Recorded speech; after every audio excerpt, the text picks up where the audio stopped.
मोनिका हेमराज देवरे, मी इयत्ता 6वी मध्ये शिकते।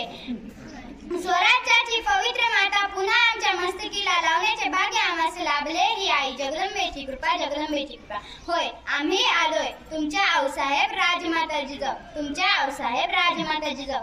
एक काळ असा होता मावळ्यांनो, या महाराष्ट्रात अनेक प्रकारच्या सत्ता धमकावून घालीत होत्या। त्याच काळी माझा जन्म झाला। आई माळसाराणी व वडील लखुजीराव जाधव यांना माझ्या जन्माचा आनंद झाला।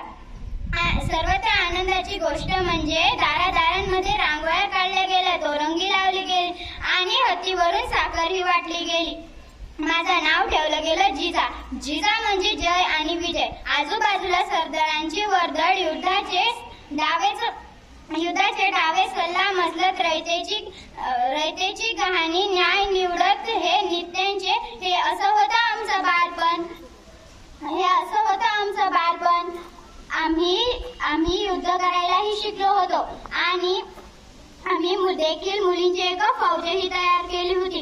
जेव्हा आम्ही पहाटे रिपीट मारायला जायचो तेव्हा गावातल्या काही बाया नाकही मोडायच्या, तर काही म्हणायच्या, बाई कसं होईल या पोरींचं। पण आम्ही निश्चय होतो की आम्ही स्वतः सोबतच इतरांचंही रक्षण करू।